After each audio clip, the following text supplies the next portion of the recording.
Hey guys, and welcome to my first ever screencast tutorial video brought to you by upandoutnewjersey.wordpress.com.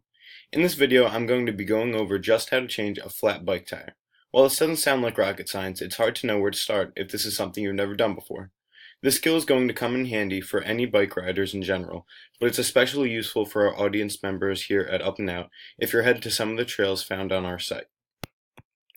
With greater changes in elevation and terrain, not to mention the addition of hazards such as rocks and tricky tree roots, mountain and trail bike riders see an increase in likelihood of getting a flat.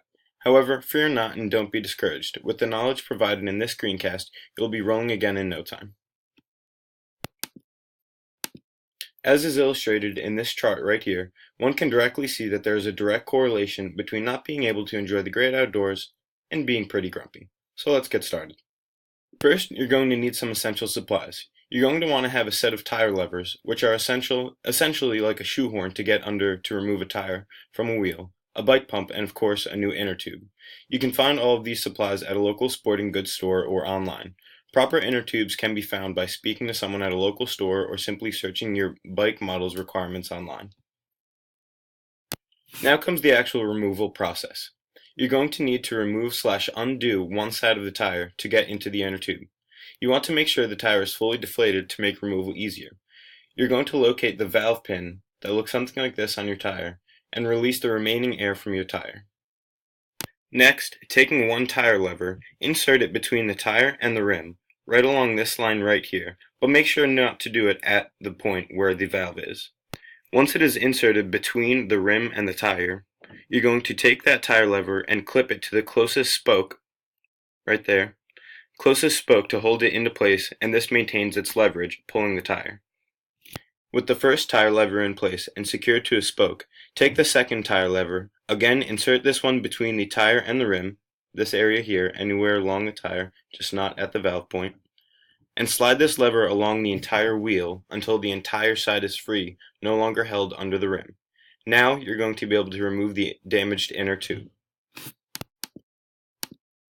After removing the damaged inner tube, you're going to want to check the interior of the tire that is still on the wheel half removed for any debris, sharp objects, or anything else that could have possibly been a culprit of your flat tire.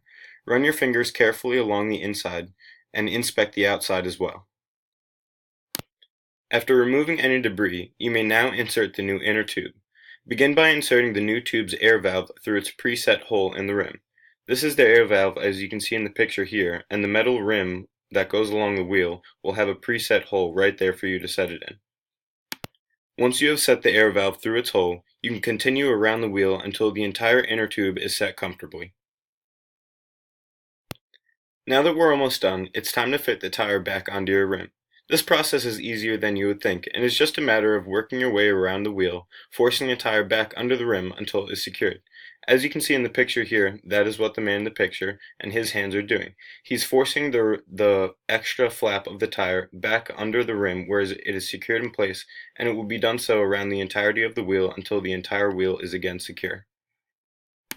The final step of the process is perhaps the easiest. All you're going to do is pump new air into your tire. Though be careful, you wouldn't want to puncture it just as you would fit a new inner tube in. And that's it. It really isn't too terrible of a process, and I would say after it's been done once, it shouldn't be a problem doing it again. It's a pretty straightforward process once you have some hands-on experience. Thanks again guys for checking out this screencast tutorial of how to change a flat bike tire. I hope it has been or will be of use to you guys, and feel free to leave me some feedback. If you'd like to find some similar content or locations to explore the great outdoors in central New Jersey area, like this video and go check out upandoutnj.wordpress.com. Thanks guys.